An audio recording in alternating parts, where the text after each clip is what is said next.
हाँ जी नमस्कार। स्वागत है आप सभी का मेहनत कर हम सबके चैनल में। मेडाइवल हिस्ट्री की आज क्लास नंबर 11 है। कल हमने हुमायूं को पूरा पढ़ लिया था। एक बार मैं रिवीजन कराऊं तो 1530 में बाबर की मृत्यु के बाद उसका सबसे बड़ा बेटा हुमायूं मुगल सल्तनत का अगला बादशाह बनता है। उसके 3 भाई और होते हैं, कामरान, हिंदाल और अस्करी।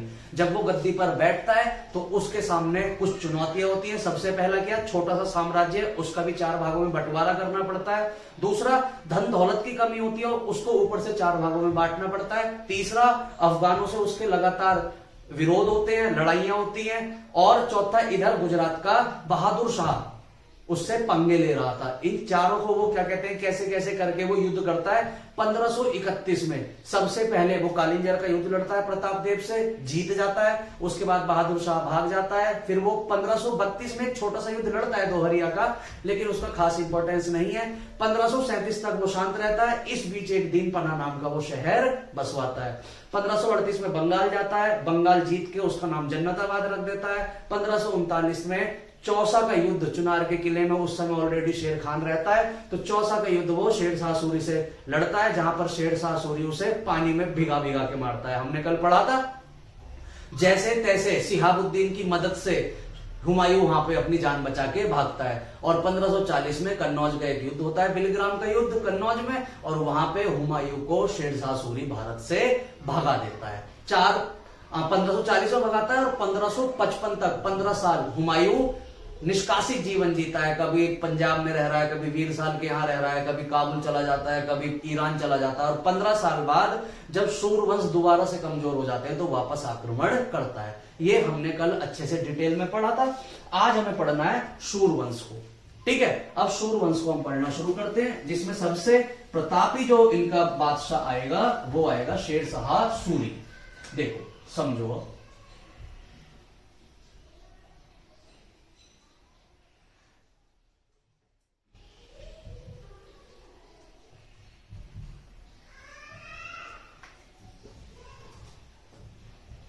देखो इधर देखो।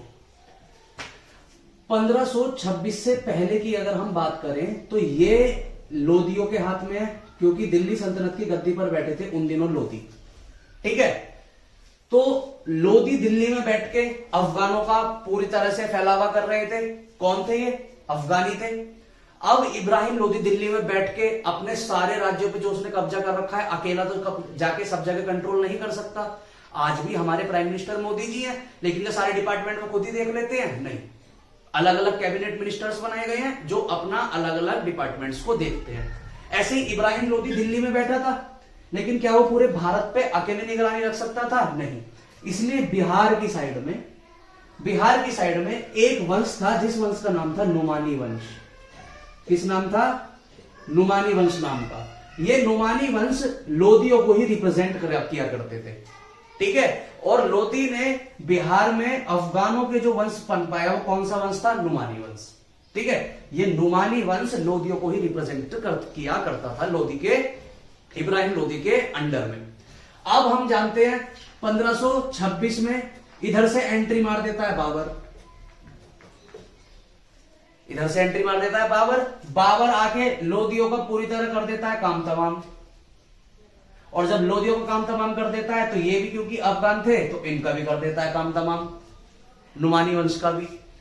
ठीक है, और 1532-30 में आके 26 में आके जब बाबर इन सब का अंत कर देता है तो लगभग इस एरिया पे कब्जा कर लेता है बाबर। ठीक है, लेकिन बाबर सबसे बड़ी क्या गलती करता है कि इन नुमानी वंश का पूरी तरह सफाया नहीं करता। और यही इसकी गलती होती है कि नुमानी वंश को पूरी तरह नहीं मारता। आगे जाके यहीं से एक बहुत बड़ा अफगान लीडर पैदा होता है जिसका नाम होता है शेरशाह सूरी। और उसके मन में भावना है कि कभी हमारे लोदी दिल्ली की गद्दी पर बैठे थे, हमारे लोदियों को आके मारा बाबर ने, मतलब हमसे दिल्ली की सत्ता छीनी मुगलों ने, तो हम दोबारा इन मुगलों को भगा के इन्हें यहां से और दोबारा नुमानी वंश की स्थापना या अफगानों की स्थापना करेंगे। ठीक है, अब देखो होता क्या है, नुमानी वंश के बारे में थोड़ा सा समझो। नुमानी वंश पूर्वी भारत में लगभग बिहार के एरिया में शासन कर रहा था। इस नुमानी वंश के जो संस्थापक थे उनका नाम था बहार अली नुमानी। इस नुमानी वंश के सुल्तान कौन थे? बहार अली नुमानी। ठीक है, बहार अली नुमानी तो मेन राजा थे नुमानी वंश के, और इनके दरबार में काम किया करते थे छोटे से जागीरदार थे जिनका नाम था हसन अली। तो बिहार में नुमानी वंश है जो अफगानों को रिप्रेजेंट कर रहा है, उस अफगानी वंश के जो राजा हैं वो बहार अली नुमानी है, और वहां पर छोटे से एक जागीरदार है जिनका नाम है हसन अली। हसन अली के एक बेटा होता है जिसका नाम है फरीद खान। क्या नाम है? फरीद खान। शुरू से ही बड़ा वीर योद्धा, शेर की तरह, चीते की तरह तेज और लोमड़ी की तरह चालाक, शुरू से ही फरीद खान। जब हसन अली का देहांत होता है तो उसके बाद हसन अली की जगह सारी जागीरदारी मिल जाती है फरीद खान को, और यही फरीद खान हम अभी आगे जाके देखेंगे, यही शेरशाह सूरी बनता है। यही बनता नहीं, यही होता है एक्चुअली। ठीक है, अब होता क्या है, एक तो ये फरीद खान इतना इंप्रेसिव होता है, इतना इंटेलिजेंट होता है कि ये बहार अली नुमानी का कहीं ना कहीं ध्यान अपनी तरफ खींच लेता है। तो बहार अली नुमानी की इस पे नजर रहती है कि हाँ यार ये बंदा काम का है, क्योंकि श्रेष्ठ लोग ही, बड़े लोग ही, लोग ही राजा को पहचान पाते हैं, क्योंकि दोनों की मेंटेलिटी, दोनों के काम करने के तरीके मैच करते हैं। तो वो समझ जाते हैं कि हाँ इसमें भी वो गुण है जो एक राजा में होने चाहिए। तो बहार अली नुमानी क्योंकि नुमानी वंश के राजा हैं तो उनकी नजर जाती है फरीद खान पे कि यार लोंडा तो काम का है ये, और तो और ये उन दिनों एक शेर को मार देता है। पहले के राजा महाराजा शिकार पे जाते थे, शेरों को मारा करते थे। फरीद खान अपने बचपन के दिनों में ही शेर की हत्या कर देता है। अब बहार अली नुमानी समझ जाते हैं कि यार शेर को मारना हर किसी के बस की तो होता नहीं, लेकिन इस छोटे से बच्चे ने मार दिया। जब ये शेर को मार देता है तब बहार अली नुमानी इसको एक उपाधि देते हैं शेर खान की। इसकी शेर खान की। और इससे इंप्रेसिव होके बहार अली नुमानी इस फरीद खान को शेर खान की उपाधि देते हैं और अपना राइट हैंड बना लेते हैं। अब शेर खान को बहुत बड़ा ओहदा मिल गया, राइट हैंड, मतलब तुम राजा के बिल्कुल राइट हैंड हो।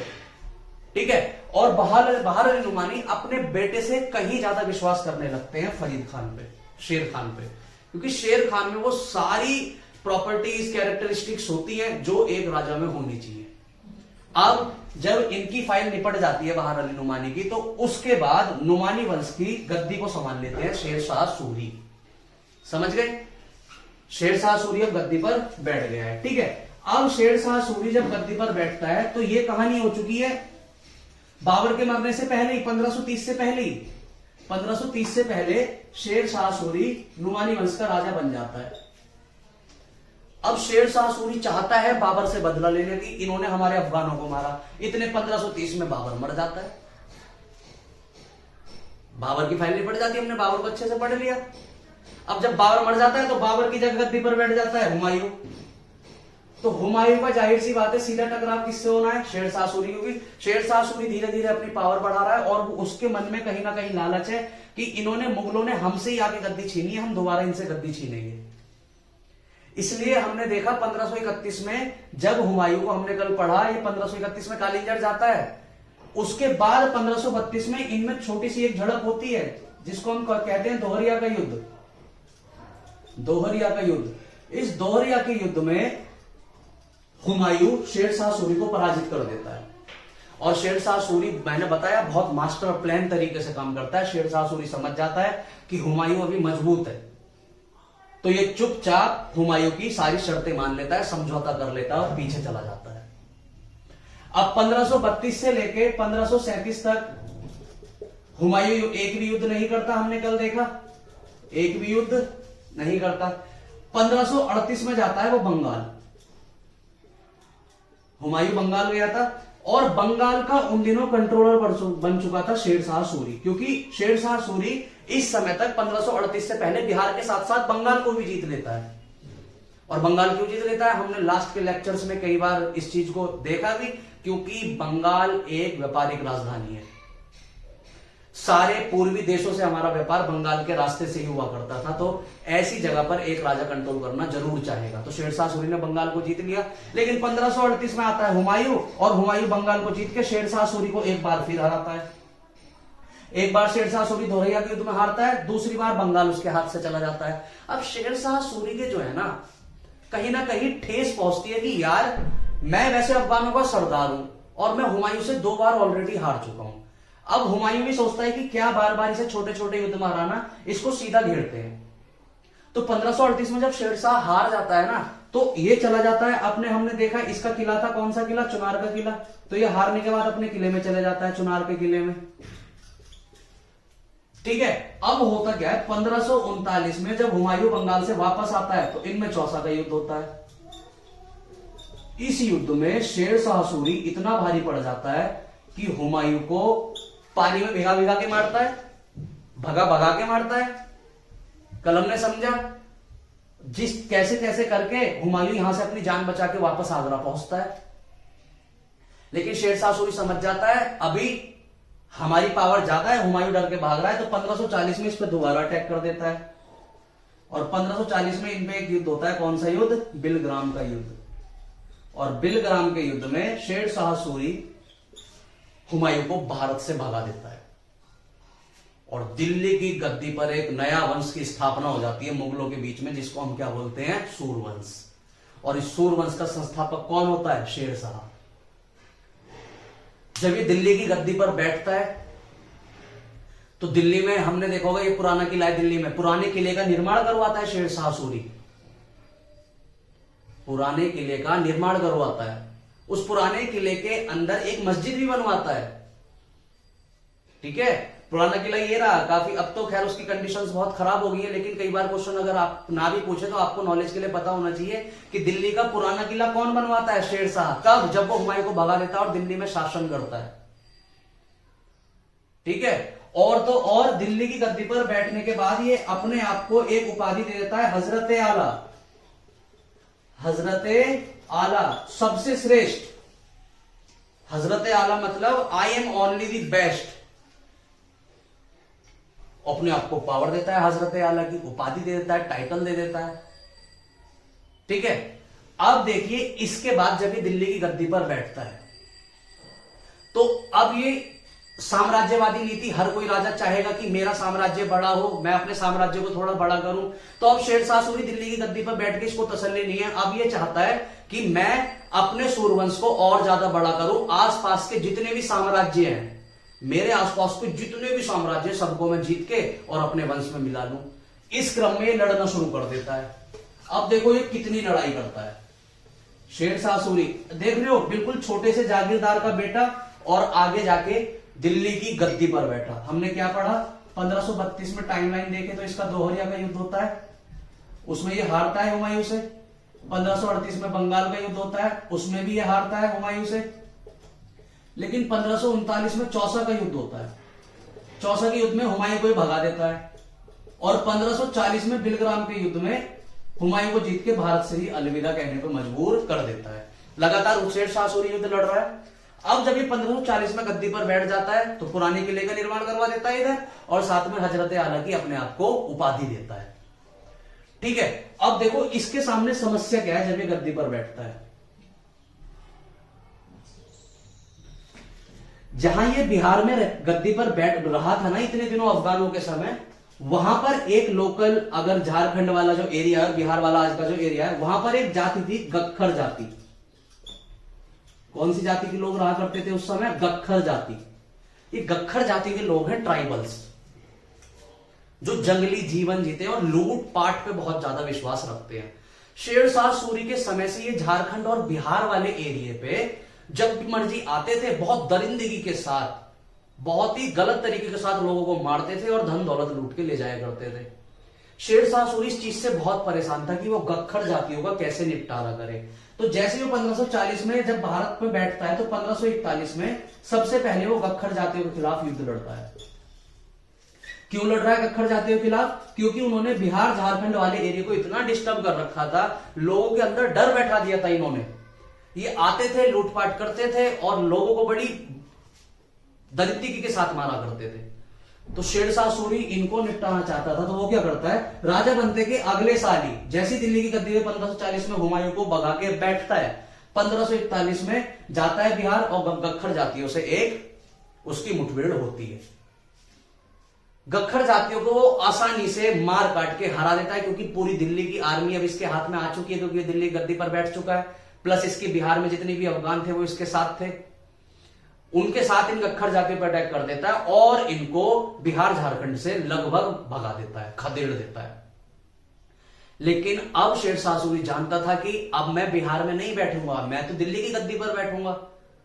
बार बार दिल्ली से बिहार आके लड़ना बड़ा मुश्किल है। तो ये क्या करता है, जो इसका चुनार का किला था, जो रोहतासगढ़ का इसका किला था, उसको सुरक्षित रखने के लिए कि गट्खर जाति के लोग दोबारा यहां पर बिहार ना आए, मेरे किले में दोबारा लूटपाट ना करें, ये क्या करता है, चारों साइड उसमें किलाबंदी करा देता है। किलाबंदी का मतलब समझते हैं, किले को चार दीवारी, चारों साइड दीवार करके किले को बंद कर देना। बंद कर देना इन द सेंस कि कोई बाहर से आके आक्रमण ना कर सके। जैसे आप देखेंगे आगरा का किला, लाल किला, उनकी साइड की जो चारों बाउंड्रीज है चारों साइड की, वो इतनी विशाल, इतनी बड़ी है कि उनको तोड़ के अंदर घुस पाना बड़ा मुश्किल है। तो पहले के राजा महाराजा सुरक्षा के पर्पज से अपने किले की चारों साइड बाउंड्री करा दिया करते थे, बहुत बड़ी, जिसको बोलते थे किलाबंदी। तो रोहतासगढ़ किले की किलाबंदी कौन कराता है, शेरशाह सूरी। तो गट्खर जातियों से निपट जाता है कब, 1541 में। ठीक है, 1542, ये बात है 1541 की। 1542 में बिहार से आता है मालवा। कहां आया है 1542 में, मालवा। 1542 में मालवा जीत लेता है। मालवा उन दिनों बड़ा ही बैकफुट पे चला गया था, और मालवा बैकफुट पे भले ही चला गया था क्योंकि मालवा में उन दिनों अंदरूनी मतभेद चल रहे थे, लेकिन हमने शुरू से पढ़ा है कि मालवा में कृषि इतनी थी, टैक्स कलेक्शन बहुत अच्छा था, तो हर सेंट्रल राजा चाहेगा कि मालवा पर हमारा कब्जा हो। तो मालवा को बिना संघर्ष करे शेरशाह सूरी ने जीत लिया। अब जब उसने 1542 में मालवा जीत लिया तो पड़ा वो रायसेन की तरफ। 1543 में रायसेन, ये रायसेन, ठीक है। रायसेन में 1500, देखो हर साल युद्ध लड़ रहा है। रायसेन का युद्ध लड़ा उसने 1543 में। रायसेन के उस समय जो राजा थे वो थे राजपूत पूरनमल। पूरनमल और शेरशाह सूरी युद्ध लड़ने से पहले आपस में समझौता कर लेते हैं। पूरनमल बोल देते हैं कि चलो भैया ठीक है, हम तुझसे युद्ध नहीं लड़ेंगे, तू हमारे यहां से चला जाइयो चुपचाप, और आगे जाके तो जहां भी लूटपाट करनी है कर लियो। शेरशाह सूरी बोलता है जी बिल्कुल ठीक है, मैं आपके किले को बिल्कुल भी हार नहीं पहुंचाऊंगा, आपके किले में जितनी धन दौलत रखी है नहीं लूटूंगा, आपकी और मेरी डील डन। पूरनमल शेरशाह सूरी पे विश्वास कर लेते हैं कि अगर बोल रहा है इतना बड़ा राजा तो कम से कम नहीं करेगा लूटपाट। लेकिन शेरशाह सूरी यहां पे पूरनमल के साथ धोखा कर देता है। उसने कमिटमेंट क्या दी है कि मैं आपके महल से कुछ भी नहीं लूटूंगा, इसलिए पूरनमल अपने महल की सिक्योरिटी भी हटा लेते हैं, और पूरनमल को कमजोर देख के पीछे से एकदम से शेरशाह सूरी अटैक करता है और महल में सबको मार काट के पूरनमल के महल में से सारी धन दौलत लूट लेता है। तो छलकपट करके जीत गया पूरनमल से। तो पूरनमल से जो शेरशाह सूरी युद्ध जीतता है वो छलकपट करके जीतता है। और इतिहास में कई बार आप एग्जाम्स देने को क्वेश्चन पूछा जाएगा कि कौन सा ऐसा युद्ध है जो शेरशाह सूरी के जीवन काल पर कलंक लगाता है। कौन सा युद्ध, रायसेन का युद्ध। क्योंकि रायसेन के जो राजा थे पूरनमल, उससे उसने समझौता किया था कि वो ऐसे जाके छल कपट से उनको नहीं मारेगा। पूरनमल ने उन पर विश्वास करा और उस विश्वास का गलत फायदा उठा के शेरशाह ने उनके साथ धोखा किया। अब आप किसी पे विश्वास करके अगर अपनी आर्मी को आप पीछे ले जा रहे हैं और वो धीरे धीरे अपनी आर्मी और बड़ी करके एकदम से आप पे अटैक कर दे, आप जीत ही नहीं पाएंगे। सेम हुआ था पृथ्वीराज चौहान के साथ। मोहम्मद गौरी ने ऐसे ही तो किया था, पढ़ा हमने फर्स्ट सेकंड क्लास में, लेक्चर नंबर 1 में और सेकंड में उसको अच्छे से पढ़ा था। आज तो लेक्चर नंबर 11 पे हम। तो पूरनमल को जो ये हराता है, रायसेन को ये जीतता है, शेरशाह सूरी के जीवन पे ये कलंक है, क्योंकि रायसेन को इसने जीता था छल कपट के साथ। अच्छे क्यों लगातार हर जगह अटैक कर रहा है? क्योंकि इसकी नीति है कि मेरा साम्राज्य विस्तार हो, मेरा समाज बड़ा हो, बड़ा होगा टैक्स कलेक्शन ज्यादा आएगा। अब सबसे इंटरेस्टिंग युद्ध है 1544 का। 1544 का युद्ध है मारवाड़ का युद्ध। मारवाड़ का युद्ध राजस्थान में जगह पड़ती है मारवाड़। ये मारवाड़ में एंट्री करता है राजस्थान में, ठीक है। अब यहां पे हमें समझना पड़ेगा कि मारवाड़ का युद्ध क्यों करता है। देखो ये कब की बात है, 1544। 1544 में मारवाड़ की गद्दी पर बैठे होते हैं मालदेव, राव मालदेव। जब शेरशाह सूरी हुमायूं को भगाता है 1540 में, तो यह बात पता चलती है मालदेव को कि यार कोई राजा आया है शेरशाह नाम का और उसने मुगल राजा हुमायूं को भगा दिया है और हुमायूं इन दिनों इधर उधर भाग रहा है। तो मालदेव 1542 के आसपास, जिन दिनों वो वीरसाल के एरिया के आसपास हुमायूं घूम रहा था, मालदेव हुमायूं के पास एक खत भिजवाते हैं कि भाई देख, हमने सुना है तू यार इधर उधर भाग रहा है और तुझे किसी ने भगा दिया है, तू टेंशन मत ले, तेरे को जितनी आर्मी चाहिए मैं दे दूंगा, दोनों मिलकर लड़ेंगे और शेरशाह सूरी को मार के भगा देंगे। लेकिन हुमायूं ने इन दोनों मालदेव पर भरोसा नहीं करा, क्योंकि वो धीरे धीरे दूसरे राजाओं के साथ मिलकर गुजरात को जीतने की प्लानिंग बना रहा था उन दिनों, तो उसने मालदेव पर भरोसा नहीं करा। लेकिन इस बीच कुछ ऐसा होता है कि हुमायूं का गुजरात जीतने का प्लान कैंसिल हो जाता है, ठीक है। अब उसको तुरंत ध्यान आता है कि यार 1-1.5 साल पहले मारवाड़ के राजा मालदेव ने हमें भरोसा का मतलब मदद के लिए भरोसा जताया था कि अगर मैं शेरशाह सूरी से लड़ूंगा तो मालदेव मेरे साथ आएंगे। तो वो आता है राजस्थान। अब राजस्थान में आने के बाद एक जगह ठहरता है और ठहरने के बाद मालदेव पर अपने मैसेंजर्स भेजता है कि जाओ मेरा मैसेज पहुंचाओ मालदेव तक। तो हुमायूं के कुछ मैसेंजर्स मालदेव के पास आते हैं और मालदेव से बोलते हैं कि 1-1.5 साल पहले आपने हुमायूं को एक न्योता भेजा था कि आप उसकी मदद करना चाहते हैं, तो हुमायूं अभी मदद के लिए आपके पास आया है। तो उस समय बाबर के इसके हुमायूं के 3 मैसेंजर इसके पास आते हैं। तो बड़ी ही अच्छे तरीके से मालदेव उन मैसेंजर्स को ट्रीट करता है, उनको खिलाता पिलाता है बढ़िया करके, काजू छुआरे बादाम समोसे जलेबी पिज्जा विज्जा सब खिलाता है बढ़िया करके, और उनको आदर सम्मान सहित बोल देता है कि आप जाइए, टेंशन मत लीजिए, मैं आपके साथ हूं, बिल्कुल टेंशन लेने वाली कोई बात नहीं है। और आप कहां राजस्थान में इधर उधर बैठे हैं, ऐसे भटकिए मत, बीकानेर जाओ, बीकानेर का किला मेरा ही है, अभी वो मेरे कंट्रोल में, मैंने जीत रखा है, आप आराम से जाके बीकानेर के किले में बैठो, और जब अच्छा समय आएगा, हमारे हित का समय आएगा, जब कंडीशंस हमारे फेवर में होंगी, तो हम दोनों मिलकर शेरशाह पे अटैक कर देंगे। और जब ये मैसेंजर वापस जा रहे होते हैं हुमायूं के, तो बहुत सारे मालदेव गिफ्ट भेजता है हुमायूं के लिए। अब वो मैसेंजर जाते हैं हुमायूं के पास, बोलते हैं यार हुमायूं से, उसके मैसेंजर की, मालदेव यार राजा तो बड़ा अच्छा है। हुमायूं पूछता है क्यों, क्या हुआ, कि यार उसने बड़े आदर सम्मान के साथ हमें बिठाया और बोल रहा है कि आपको टेंशन लेने की कोई जरूरत नहीं है, कुछ दिनों आप बीकानेर के किले में जाके बैठो, हम थोड़ी रणनीति बनाते हैं, और उसके बाद जब अपना टाइम आएगा तो जाके शेरशाह सूरी पे दोनों मिलकर अटैक करेंगे। लेकिन उसके मैसेंजर बोलते हैं साहब एक बात की गड़बड़ी है। तो हुमायूं पूछता है क्या, कि जब हम बैठ के मालदेव से बात कर रहे थे ना, तो एक बंदा और मालदेव से बात करने आया था। तो हुमायूं बोलता है वो कौन था, कि वो शेरशाह सूरी का राजदूत था। तो क्या बात हुई, तो हुमायूं के राजदूत बोलते हैं यार यही नहीं पता हमें, बस उसकी क्या बात हुई जी, हमसे तो अलग कमरे में बात कर रहा था वो मालदेव, और जो दूसरा राजदूत आया था उससे अलग कमरे में। अब हुमायूं के मन में थोड़ी सी क्या जाती है, शंका, कि ये कहीं ना कहीं दोगलापन कर रहा है मालदेव, एक समय हमसे हाथ मिला रहा है और दूसरे समय शेरशाह सूरी से हाथ मिला रहा है। तो हुमायूं, मैंने बताया, शकीन बहुत था, शौक नहीं शक बहुत करता था, क्योंकि ज्योतिषी पे, टोटके पे, विश्वासघात, इन पे भरोसा बहुत करता था। कल के लेक्चर में भी हमने समझा। तो इसके लाइब्रेरियन थे, पढ़ता लिखता बहुत था, हमने देखा। तो हुमायूं जब पढ़ता लिखता बहुत था, तो इसके एक लाइब्रेरियन थे, तो उनका नाम मुल्ला जी होता है। तो उनके पास जाता है और उनसे बोलता है कि यार मुल्ला जी एक बात बताइए। तो हुमायूं से पूछते हैं कि क्या, कि मेरे मैसेंजर गए थे अभी मालदेव से मिलने, उसने 1-1.5 साल पहले हमें न्योता भेजा था मदद के लिए, लेकिन अभी मेरे मैसेंजर उससे बात करने आए, तो उसने हमें विश्वास दिला दिया कि वो हमारे साथ लड़ेगा। लेकिन एक बंदा और बैठा था शेरशाह सूरी के साथ, उसने उससे भी बात करी है। अब आप बताइए, आप मेरे सीनियर है, कि आपके हिसाब से मालदेव किसके साथ है? तो वो बोलते हैं वो 110% वो तेरे साथ नहीं है। अब हुमायूं के मन में बैठ जाती है शंका। उसके जो लाइब्रेरियन होते हैं वो उनसे बोलते हैं कि देख भाई, मालदेव के बारे में मैंने पूरी हिस्ट्री खोल दी, पूरा जान लिया उसके बारे में। उसने अपनों को नहीं बख्शा, अपने भाइयों को नहीं बख्शा, अपने पिता को नहीं बख्शा, अपने पड़ोसियों को नहीं बख्शा। तो भाई तू किस खेत की मूली है, तुझे भी मारेगा वो, तो पकड़वा के तुझे शेरशाह सूरी को दे देगा। अब हुमायूं इस चीज को बिल्कुल कंसिडर कर लेता है कि शायद ऐसा ही है, और वो यहां से गोली होता है बीकानेर छोड़ के और भाग जाता है। भाग जाता है कहां? वापस फिर 1542 के आसपास वो यहां से भाग जाता है, और भागने के बाद वो थोड़े दिनों वीरसाल के यहां रहता है, वीरसाल के यहां चला जाता है, और वीरसाल के बाद वो चला जाता है ईरान। तो वहां उसकी कहानी तो खत्म।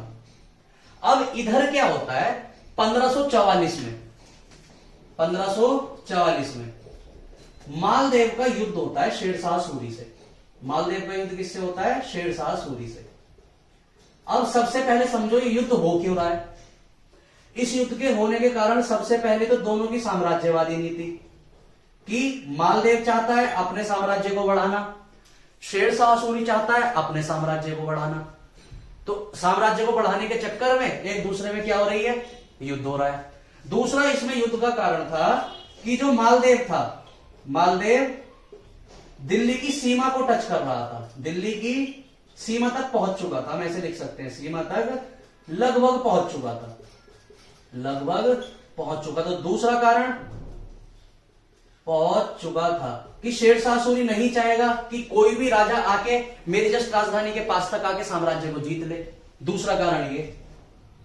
तीसरा कारण, तीसरा सबसे बड़ा कारण कि कहीं ना कहीं मालदेव हुमायूं की सहायता कर रहा था, मालदेव हुमायूं की सहायता कर रहा था, हुमायूं की सहायता। और हम जानते हैं कि हुमायूं और शेरशाह सूरी आपस में दुश्मन थे, तो दुश्मन के दुश्मन आपस में दोस्त बन जाते हैं।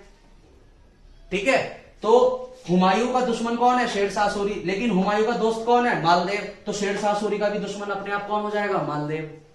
तीसरा कारण शेरशाह सूरी का अटैक करने का यह था कि जब हुमायूं मेरा दुश्मन है तो उसकी क्यों मदद कर रहा है। चौथा मेन कारण जो आप एक और समझेंगे, ये लिख लेना, ये अभी मैं मिटा दे रहा हूं, ठीक है, बाद में मैं रिवीजन कराऊंगा तो लिखवा दूंगा एक साथ। चौथा जो सबसे मेन कारण था वो समझो, बीकानेर का जो राजपूत राजा थे उनका नाम था कल्याणमल, और जो मेड़ता, ये राजस्थान में जगह पड़ती है, मेड़ता के जो उस समय राजा थे वो थे बीरमदेव। होता क्या है, मालदेव इन दोनों को हरा देता है, कल्याणमल से छीन लेता है बीकानेर और बीरमदेव से छीन लेता है मेड़ता। अब आपसे आपकी प्रॉपर्टी कोई जबरदस्ती आके छीन ले तो आपका वो दुश्मन, और ये दोनों जाके शरण ले लेते हैं शेरशाह सूरी के पास। किसके पास जाके शरण लेते हैं? शेरशाह सूरी। तो मालदेव ने क्या कर रखा है? शेरशाह सूरी के दुश्मन को शरण दे रखी है, और शेरशाह सूरी ने मालदेव के दुश्मनों को शरण दे रखी है। ये सारे रीजंस थे कि इनके बीच में कॉन्फ्लिक्ट होना तय था। ठीक है, अब इनमें युद्ध होता है 1544 में युद्ध। इस युद्ध को हम बोलते हैं जैतारण का युद्ध। जैतारण का युद्ध, ये जगह पड़ती है मारवाड़ में, एक जगह पड़ती है जैतारण। तो जैतारण में युद्ध होता है। ठीक है, अब जैतारण में युद्ध होता है तो सबसे दो प्रमुख सेनापति मालदेव के हैं, जैता और कुंपा। जैता और कुंपा, देखो इन दो महान सेनापतियों की कहानी बड़ी मजेदार है। इस जैता के नाम पे ही राजस्थान में जगह का नाम जैतारण है। होता क्या है, इस युद्ध से 1544 से पहले कुंपा को भेजा जाता है बीकानेर, कि जा तू बीकानेर संभाल, क्योंकि बीकानेर जब ये मालदेव जीत लेते हैं कल्याणमल से, तो उस बीकानेर में फिर वो अपने सेनापति कुंपा को बिठा देता है मालदेव। लेकिन 1544 के समय जो कुंपा है वो वापस आके बैठ जाता है मालदेव के पास। तो मालदेव पूछते हैं, भाई तू क्यों आया? तुझे तो मैंने बिठाया था वहां पे, अभी बीकानेर जाके तू बीकानेर संभाल। तो कुंपा बोलता है, नहीं राजा, मुझे पता चला है कि शेरशाह सूरी आप पर आक्रमण करने आया है, और ये जो जोधपुर है, ये जोधपुर में बैठे थे उस समय मारवाड़ में, कि जोधपुर मेरी जन्मभूमि है, मेरी मातृभूमि है, और मेरी मातृभूमि पर अगर कोई मुस्लिम वर्ग आके अटैक करेगा तो मैं कैसे वहां पर शांत बैठ सकता हूं? मैं आपकी मदद करने आया हूं। मालदेव कह रहा, बेटे बहुत बढ़िया। ठीक है, अब इनमें लड़ाई होनी शुरू होती है। इधर से अपना ये मालदेव अपनी सारी सेना लेके आ जाते हैं, इधर से शेरशाह सूरी सारी सेना लेके आ जाता है, दोनों बैठ जाते हैं, अपना कैंप लगा लेते हैं।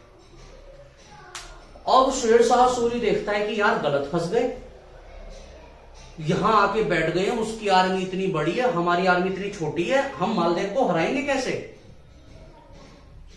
तो शेरशाह सूरी इन दोनों को बुलाता है, कल्याणमल और बीरमदेव को, कि तुम क्या कह रहे थे कि राजस्थान पे चल के। अच्छा, शेरशाह सूरी जो अटैक करता है ना वो इनके कहने पे करता है। क्यों? क्योंकि कल्याणमल बोलता है कि राजस्थान को जीतने के बाद मैं ले लूंगा बीकानेर, बीरमदेव बोलता है मैं ले लूंगा मेड़ता, शेरशाह सूरी बोलता है कि मैं क्या लूंगा, वो बोल देता है आप ले लेना जोधपुर। मारवाड़ का जोधपुर आप ले लेना। तो शेरशाह सूरी जोधपुर पाने के चक्कर में इन दोनों की सहायता से मारवाड़ पे अटैक कर देता है। तो इनके कहने पे आता है वो मालदेव पे अटैक करने, लेकिन जब देखता है मालदेव इतना पावरफुल, तो वो थोड़ा सा उसके बाद में हिस्ट्री निकालता है कि भाई क्या हिसाब है इसका मालदेव का। तो पता चलता है कि आज तक जो भी आया है ना इससे मार काट के भगाया है मालदेव ने। मालदेव आज तक एक भी युद्ध नहीं आ रहा है। एग्जाम्पल देखो, एक कल्याणवल तुम्हारे साथ है, बीरमदेव भी तुम्हारे साथ है, दोनों को मार के भगा दिया और इनकी जगह पर कब्जा करके बैठा है मालदेव। आर्मी बहुत बड़ी है, मालदेव से लड़ना मुश्किल है। शेरशाह सूरी कहता है ले भाई फंस गए, एक तो दुश्मन की जगह आके बैठे हैं और ऊपर से दुश्मन इतना मजबूत है जिसे हमने कम आंक लिया। अब इनको वो बोलता है कल्याणवल और बीरमदेव को, हटो चलो, हटो बच्चो, ऐसे ताकत से लड़ेंगे तो लड़ ही नहीं पाएंगे। अब शेरशाह सूरी जितना शेर जैसा तेज था उतना ही लोमड़ी जितना चालाक, बिल्कुल चालाक दिमाग। वो एक गेम खेलता है। वो बोलता है कि एक बात बताओ, मालदेव के सबसे प्रमुख सेनापति कौन है? कि जी सबसे प्रमुख सेनापति उसके जैता और कुंपा है। बोलता है चलो ठीक है, मेरे मन में एक आइडिया आया है। वो अपने 4-5 बंदों को बुलाता है और बोलता है तुम व्यापारी की वेशभूषा धारण करो और जाओ बराबर में उनके यहां पे और ये तलवार वगैरह बेच के आओ। तो बोलते हैं ठीक है जी बिल्कुल हो जाएगा। अच्छा, तलवार बेचने के साथ साथ भाले भी ले जाना, भाले वगैरह बेच के आना, और मैं 2 तुम्हें पर्ची दे रहा हूं, इन पर्ची को ऐसे गिरा के आना कि किसी को पता ना चले। तो पूछते कि पर्ची गिरानी कहां है ये तो बताओ। कि मालदेव के पास गिरानी है ये पर्ची। उन्होंने बोला ठीक है। शेरशाह सूरी बोलता है पर्ची ऐसे गिराना कि कोई देख ना ले और दूसरा मालदेव ही उठाए। उन्होंने बोला जी काम हो जाएगा, टेंशन मत लो। वो जाते हैं तलवार बेचने, वहां जाके बोलते हैं तलवार ले लो, वाला ले लो जी, ले लो टॉफी, ले लो ये ले लो वो ले लो। सारे सेनापति बोलते हैं कि यार अच्छा युद्ध की स्थिति है तो बराबर वाला विपक्ष तो चाहेगा क्योंकि युद्ध के समय आपको हथियार की जरूरत है। तो वो मालदेव के सारे सेनापति सामंत वगैरह देखते हैं हथियार, तलवार वगैरह देखते हैं, यार बड़ी मस्त तलवार है। तो मालदेव बोलता है अभी हम युद्ध लड़ने जा ही रहे हैं शेरशाह सूरी से। अपने सारे सेनापतियों से बोलता है कि आपको जितनी जितनी तलवार वगैरह चाहिए ले लो सब। तो सारे सेनापति कोई 100, कोई 200, कोई 500, कोई 800 तलवार उनसे ले लेते हैं। अब लेने के बाद मालदेव बोल देता है हिसाब सारा मैं कर दूंगा, क्योंकि मालदेव भाई मारवाड़ का राजा है। तो बोलते हैं मालदेव से व्यापारी की लाइए जी पैसे लाइए। तो मालदेव उनसे पूछता है कितने रुपए हुए बताओ। तो बता देते हैं जी इतना दाम हुआ हमारा। जब वो पैसे दे रहा होता है तो उन दिनों उस समय सारे सेनापति अपने चले जाते हैं। सिर्फ ये बात चल रही है मालदेव और इन व्यापारियों के बीच में। जब मालदेव पैसा दे रहे होता है तो उन समय ये व्यापारी क्या करते हैं, उस पर्ची को गिरा देते हैं। अब व्यापारी पर्ची गिरा के चले जाते हैं। मालदेव का ध्यान जाते हुए उन पर्ची पर जाता है, बोलते हैं यार अभी तो यहां कुछ नहीं था, पर्ची कहां से आई। तो वो उठाता है और उठा के पर्ची पढ़ता है। अब उस देखो पेज पे क्या लिखा था। पेज पे कुछ ऐसा लिखा था कि जैता कुंपा मैसेज लिख रहे हैं शेरशाह सूरी को। जैता कुंपा जो इसके 2 सेनापति हैं प्रमुख मालदेव के, ये मैसेज लिख रहे हैं शेरशाह सूरी को कि शेरशाह सूरी कल युद्ध होगा, तू टेंशन मत ले, मैं अपने राजा मालदेव को पकड़ेंगे हम और तुझे ले जाके दे देंगे, तुझे जो करना है करियो और मारवाड़ की गद्दी पर हम बैठ जाएंगे। अब मालदेव जैसे इस पर्ची को पढ़ता है ये चंगुल में फंस जाता है।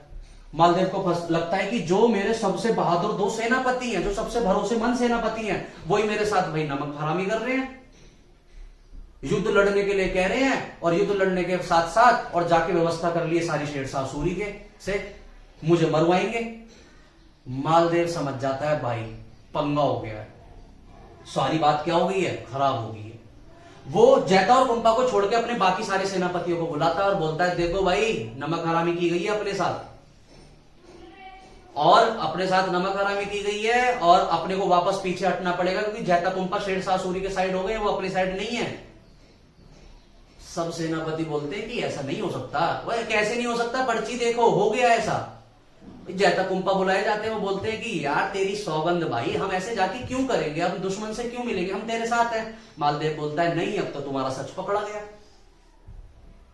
और अब मालदेव अपने बाकी सारे सेनापतियों को ऑर्डर देता है कि यहां से पीछे हटो, जैतारण से पीछे जाओ और जोधपुर में जाके अपने महल में लड़ेंगे। अब उन्होंने बोला क्यों, कि जब मरना ही है तो जोधपुर में मरेंगे, अपने महल में मरेंगे, यहां क्यों मरे।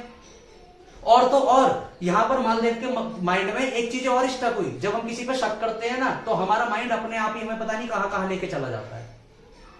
मालदेव बोलता है जब मैंने पूछा था कि शेरशाह सूरी से युद्ध कहां लड़ेंगे तो जैता ने बोला था कि जैता रण में लड़ेंगे। और जब मैंने पूछा कि क्यों लड़ोगे, कि जैता रण में मेरा जन्म हुआ है और मैं वहां पे तुम्हारी व्यवस्था अच्छी कर दूंगा। तो मालदेव को लगता है अच्छा ये व्यवस्था अच्छी कर रहा है कि मुझे पकड़ेगा और शेरशाह सूरी को दे देगा। और वो तुरंत निर्णय बनाता है कि गिरी सुमेल के, ये गिरी तुमने देखा होगा, गिरी पहाड़ी है, गिरी पहाड़ी के पास एक जगह पड़ती है जैता रण, और वहां से तुरंत वो पीछे वापस जोधपुर चला जाता है। अब समाज में बात फैल जाती है झूठ की जैता और कुंपा ने जाके शेरशाह सूरी से हाथ मिला लिया है गद्दी के लालच में और अपने राजा को धोखा दिया, अपनी मातृभूमि को धोखा दिया। समाज इनको गाली वाली देने लगता है, इन्हें कोसने लगता है। ये कह के थक जाते हैं भैया हमने तो कुछ करा ही नहीं। तो उन्होंने बोला हमें सब मिल गया है। ये बोलते भैया हैंड राइटिंग लिखवा लो, साइन करवा लो, हमारे तो है ही नहीं।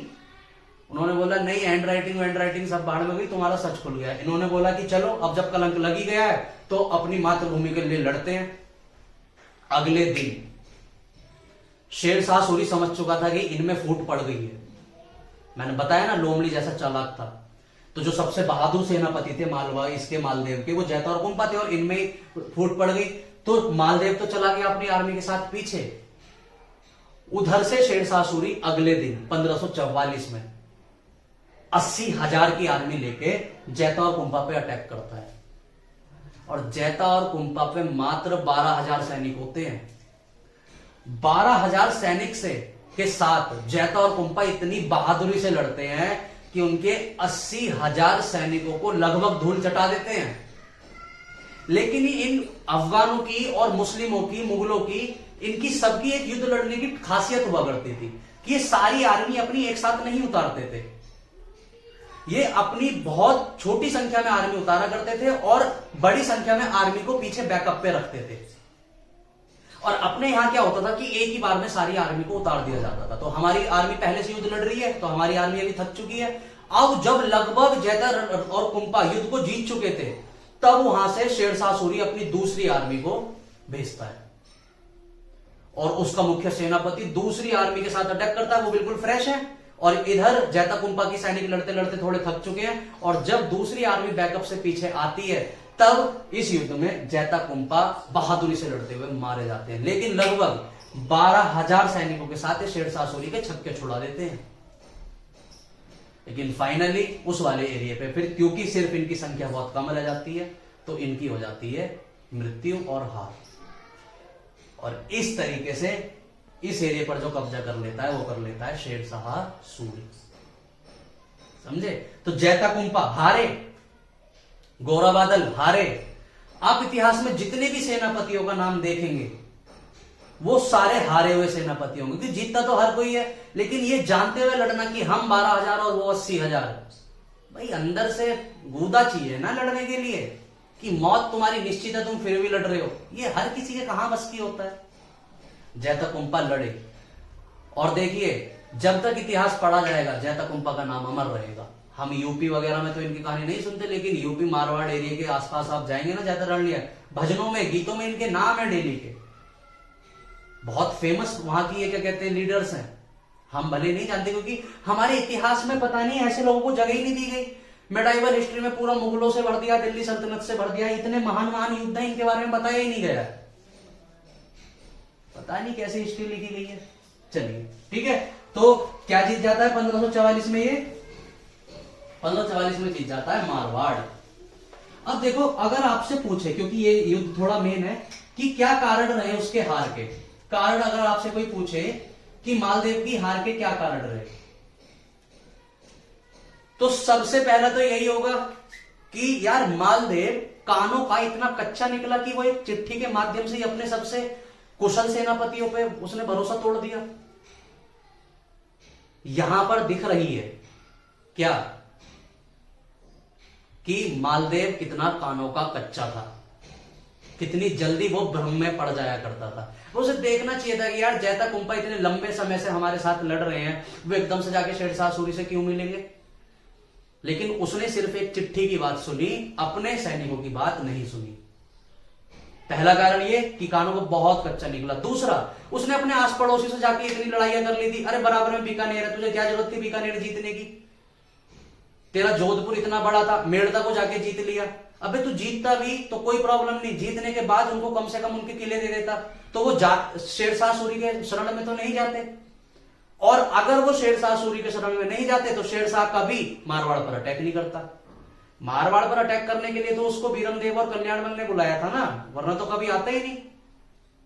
और जस्ट इमेजिन, तीसरी बात कीजिए कि जब जैतकुंपा ने 12,000 लोगों के साथ उसे हिला दिया था, तो अगर मालदेव और बाकी के सामंत अपनी आर्मी के साथ लड़ते तो शेरशाह सूरी का क्या होता?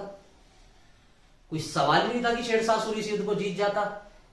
इस युद्ध को जीतने के बाद शेरशाह सूरी ने खुद अपने मुंह से एक बात कही थी कि मुट्ठी भर बाजरे के लिए मैं हिंदुस्तान की बादशाहत खो देता।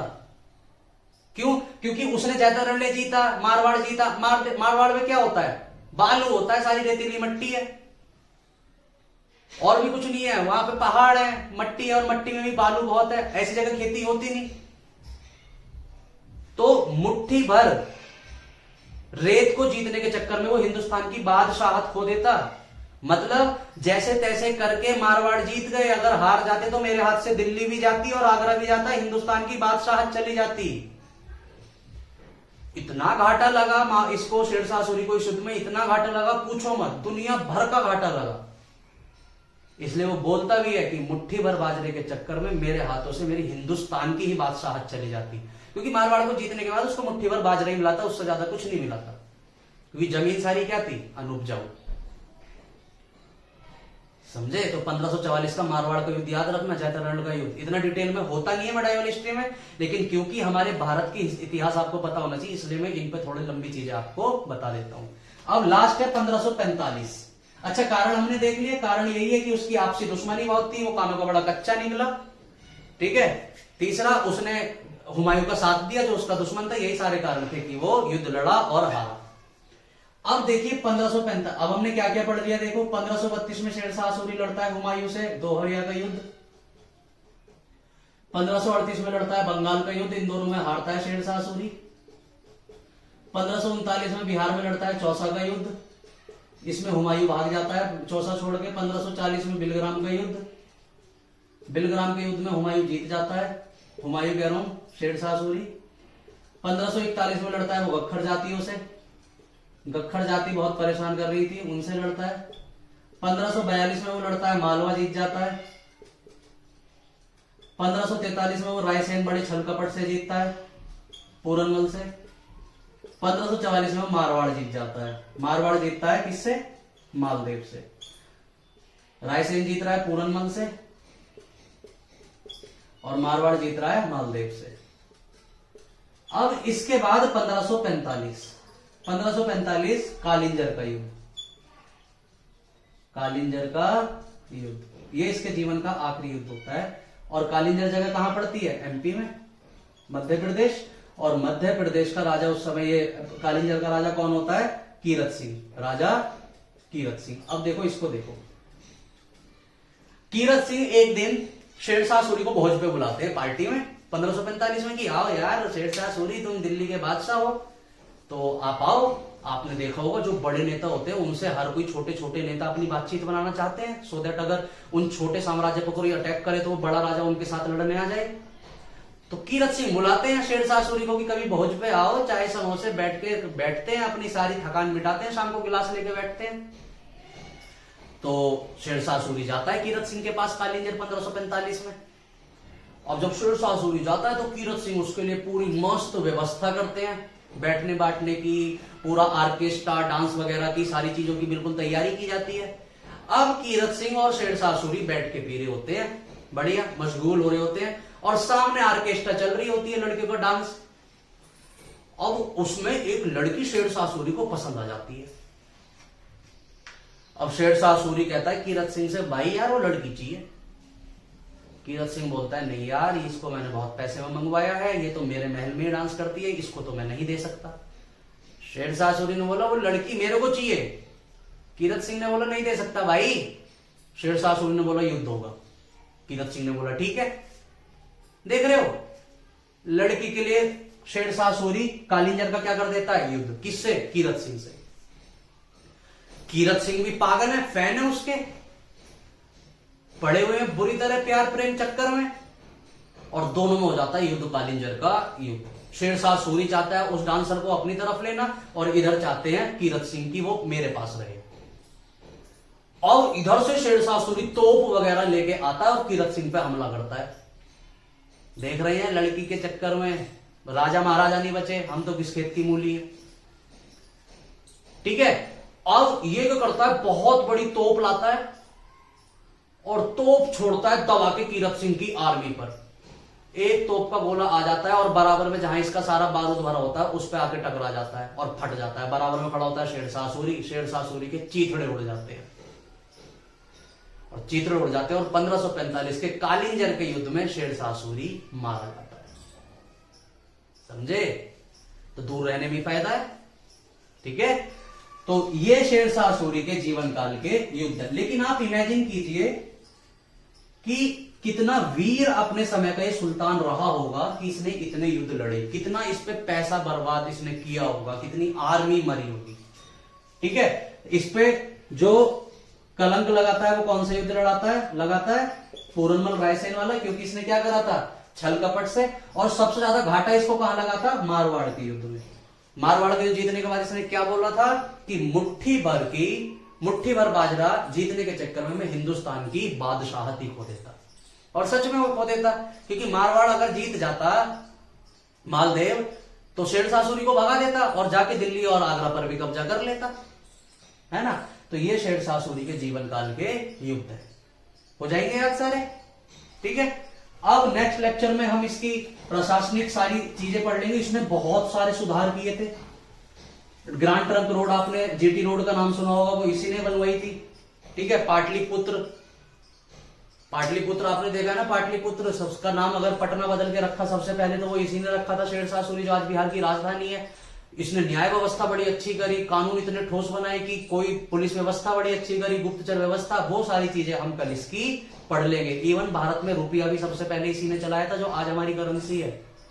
तो वो सारी चीजें हम, मुद्रा प्रणाली, इसकी सामाजिक सुधार, क्या क्या इसने अर्थव्यवस्था में सुधार किए, कितने तरीके के टैक्स लगाए, कौन कौन से इसने रोड बिछवाई, वो सारे हम कल पढ़ लेंगे। आज हमने शेरशाह सूरी के युद्धों को समझा, जिसमें हमने मारवाड़ का युद्ध बहुत अच्छे से पढ़ा, वहां से क्वेश्चंस आते हैं। ठीक है, लिखते रहना सब और अच्छे से नोट्स बनाते रहना। कोई भी प्रॉब्लम आए तो कमेंट करना मत भूलना। ठीक है, चलिए, थैंक यू।